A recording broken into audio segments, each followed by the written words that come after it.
आदरणीय अध्यक्ष महोदय, मैं आपकी अनुमति से आज की संशोधित कार्यसूची की क्रम संख्या 1 पर मेरे नाम के सामने सूचीबद्ध दस्तावेजों को सदन के पटल पर रखता हूं। Item number 2, Shrimati Anupriya Patel.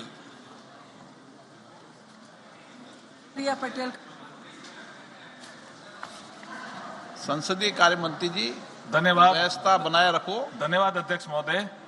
मैं आपकी अनुमति से लोकसभा की संशोधित कार्यसूची के क्रम संख्या 2 पर अंकित दस्तावेज जो श्रीमती अनुप्रिया पटेल स्वास्थ्य और परिवार कल्याण मंत्रालय से संबंधित है, आपकी इजाजत से सदन के पटल पर रखता हूं। Thank you sir. Item number 3, Shri K C Venugopal.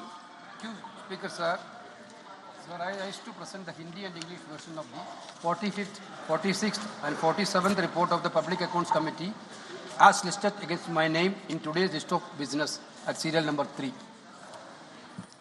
Item number 4, Shri Anurag Singh Thakur. धन्यवाद speaker sir. I rise to present the 23rd report, Hindi and English version of the Standing Committee on Coal, Mines and Steel as listed against my name in today's list of business. Item number 5, Shri Kirti Vardhan Singh. For permission, Honorable Speaker, sir, I rise to lay on the table of the House statement, both in English and Hindi version, correcting the reply given on 30th March 2026 to the unstarred question number 5978 regarding plantation activities under Green India Mission. Thank you. Item number 6, Shri Pankaj Chaudhary.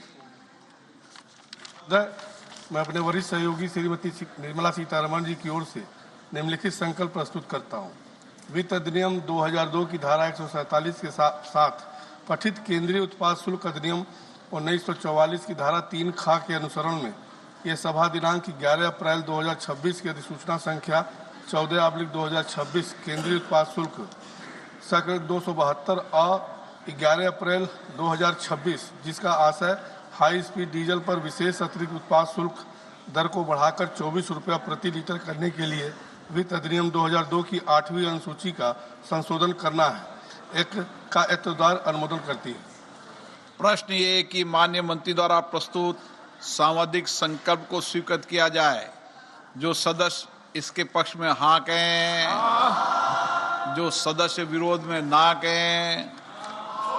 मेरे विचार में निर्णय हाँ वालों के पक्ष में सांविधिक संकल्प स्वीकृत हुआ। अच्छा, नो वाले ये बता दो कि तुम्हारा इस बात पर विरोध किस लिए, बता दो। ये संसद है, विरोध बताओ ना, क्यों विरोध है बताइए। नौ देखें, सदन में आप देश की सबसे सर्वोच्च संस्था के संसद सदस्य हैं, इसलिए हाँ ना आपका अधिकार है। लेकिन कई विषय है जिस पे सर्वसम्मत होती है ना।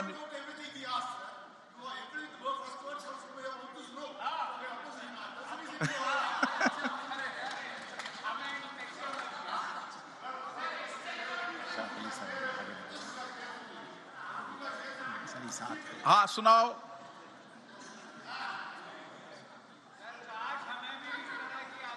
सर ये एक बात बताऊं, एक मिनट। जब आपको बोलने देता हूं ना, तो हमारे माननीय सांसद जावेद साहब कहते हैं कि आप ओवैसी साहब को बोलने देते हो, हमें आजादी नहीं है।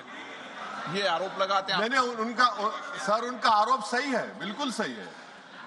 तो चलो फिर आपको आज नहीं बोलने देते हैं। प्रश्न ये है कि माननीय मंत्री जी द्वारा प्रस्तुत आइटम नंबर 7, श्री पंकज चौधरी जी। मैं अपने वरिष्ठ सहयोगी श्रीमती निर्मला सीतारमण जी की ओर से निम्नलिखित संकल्प प्रस्तुत करता हूं। सीमा शुल्क टैरिफ अधिनियम 1975 की धारा 8 का तथा वित्त अधिनियम 2018 की धारा 111 और 112 के साथ पठित केंद्रीय उत्पाद शुल्क अधिनियम 1944 की धारा 3 खा के अनुसरण में यह सभा दिनांक 11 अप्रैल 2026 की अधिसूचना संख्या 15/2026 केंद्रीय उत्पाद शुल्क 273 अ 11 अप्रैल 2026 जिसका आशय हाई स्पीड डीजल पर सड़क और अवसंरचना उपकर को बढ़ाकर 36 रुपये प्रति लीटर करने के लिए वित्त अधिनियम 2018 की 6ठी अनुसूची का संशोधन करना है का एतद्वार अनुमोदित करती है। प्रश्न ये है कि माननीय मंत्री द्वारा प्रस्तुत सांविधिक संकल्प को स्वीकृत किया जाए। जो सदस्य इसके पक्ष में हाँ कहें। ലോക്സഭാ നടപടികൾ ആരംഭിച്ചിരിക്കുകയാണ്.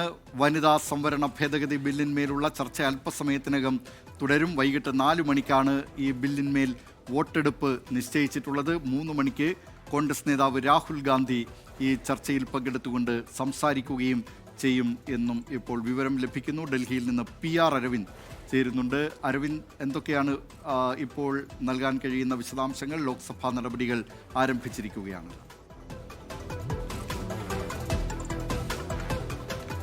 ദിലീപ് കുമാർ, ലോക്സഭാ നടപടികൾ ആരംഭിച്ചിട്ടുണ്ട്. അല്പസമയത്തിനകം തന്നെ വനിതാ സംവരണ ഭേദഗതി ബില്ലിന്മേലുള്ള ചർച്ചകൾ പുനരാരംഭിക്കും. ഇന്ന് പുലർച്ചെ 1 മണിവരെ ഇന്നലെ ആരംഭിച്ച ചർച്ച നീണ്ടുനിന്നിരുന്നു. പ്രതിപക്ഷ പാർട്ടി നേതാക്കളടക്കം ശക്തമായി ഈ ചർച്ചയിൽ പങ്കെടുക്കുകയും കൃത്യമായി അവരുടെ എതിർപ്പ് രേഖപ്പെടുത്തുകയും ചെയ്തിരുന്നു. പ്രതിപക്ഷ പാർട്ടികൾ വ്യക്തമാക്കുന്നത് ഭരണഘടനാ വിരുദ്ധമായാണ് കേന്ദ്ര സർക്കാർ ഈ ബില്ല് കൊണ്ടുവന്നത്. വനിതാ സംവരണമല്ല, മറിച്ച് ഇതിന്റെ പിന്നിലൂടെ മണ്ഡല പുനർനിർണ്ണയം നടത്തുവാനാണ് കേന്ദ്ര സർക്കാരിന്റെ നീക്കമെന്ന് പ്രതിപക്ഷം ചൂണ്ടിക്കാണിച്ചിരുന്നു. എന്തായാലും ഇന്ന് 4 മണിക്കാണ് ബില്ലുമായി ബന്ധപ്പെട്ട വോട്ടെടുപ്പ് നടക്കുക. 3-2 ഭൂരിപക്ഷം ഇല്ലാത്ത സാഹചര്യത്തിൽ ബില്ല് ലോക്സഭ കടക്കില്ല എന്നതാണ് മനസ്സിലാകുന്നത്. അതേസമയം മറ്റ് അനുനയ നീക്കങ്ങളെല്ലാം ഒരുപക്ഷെ കേന്ദ്ര സർക്കാരിന്റെ ഭാഗത്തുനിന്ന് നടക്കുകയും പക്ഷേ അത്തരം നീക്കങ്ങൾക്ക് വഴങ്ങിക്കൊടുക്കേണ്ട എന്നതാണ് നിലവിൽ പ്രതിപക്ഷം തീരുമാനിച്ചിരിക്കുന്നത്. അല്പസമയം മുമ്പ് കോൺഗ്രസ് അധ്യക്ഷൻ മല്ലികാർജ്ജുൻ ഖാർഗെയുടെ ചേംബറിൽ ആ പ്രതിപക്ഷ പാർട്ടി നേതാക്കൾ യോഗം ചേർന്നിരുന്നു.